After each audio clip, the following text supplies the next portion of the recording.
Quelques heures à peine après le Clasico, Messi a décidé d'écarter Lamine Yamal de la liste Messi plus 110 sans même prévenir Adidas, après les critiques visant le jeune prodige pour ses absences à l'entraînement, sa forme en chute libre et sa prestation catastrophique face au Real Madrid. La direction du Barça a dû organiser une réunion de crise avec Jorge Mendes pour recadrer le joueur.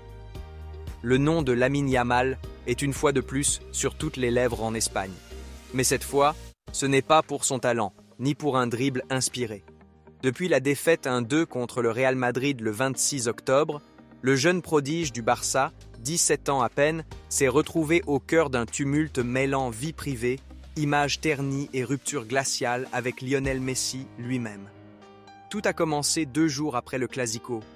Alors que l'équipe première reprenait l'entraînement léger, Yamal brillait par son absence. Les caméras des fans l'ont surpris en Italie, profitant d'un séjour romantique avec sa petite amie.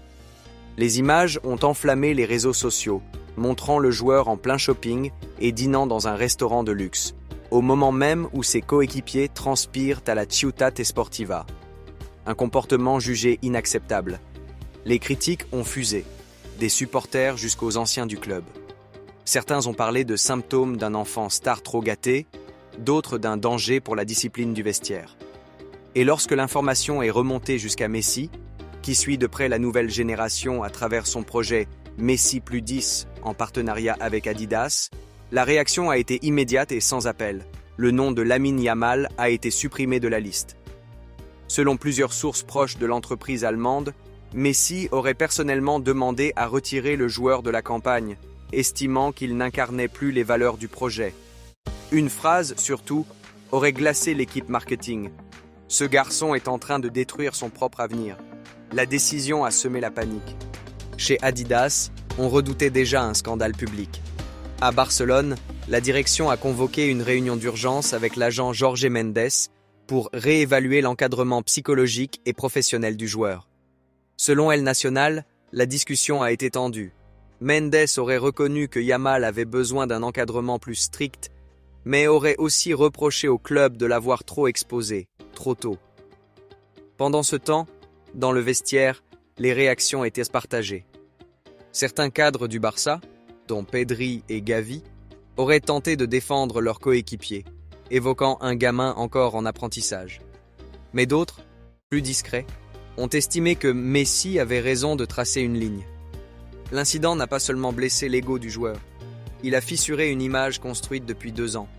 Lamine Yamal, longtemps perçu comme l'héritier naturel de Messi, semble désormais isolé. Ses performances récentes s'en ressentent, moins de rythme, moins d'impact, et un langage corporel qui trahit une tension intérieure. D'après Sport, Xavi aurait organisé une conversation privée avec lui, tentant de calmer la tempête avant qu'elle n'éclate complètement.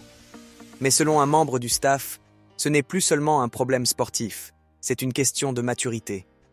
Et cette fois, même le génie de la Masia pourrait ne pas suffire pour le sauver. Les conséquences dépassent désormais le cadre du club. Messi, en Argentine, aurait échangé plusieurs messages avec les dirigeants d'Adidas, leur demandant de préserver l'intégrité de la marque.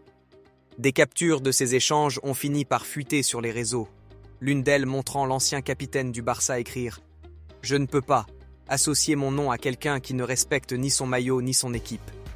Cette phrase, reprise par plusieurs médias européens, a mis le feu à la toile. En quelques heures, le hashtag Yamalgate est devenu viral. Les supporters se divisent entre ceux qui jugent Messi trop dur avec un adolescent et ceux qui le félicitent pour avoir mis une limite morale. À Barcelone, la tension est palpable. Les dirigeants veulent éviter une sanction publique, mais selon fichages.net, le club envisagerait d'imposer une amende interne symbolique, tout en annonçant un programme de redressement comportemental pour Yamal. Une manière élégante de dire « Nous le reprenons en main ». Pourtant, dans les couloirs du Camp Nou, un sentiment grandit. La magie autour de Lamine Yamal est peut-être déjà en train de s'éteindre. Et l'ombre de Messi, encore une fois, plane au-dessus du futur du Barça.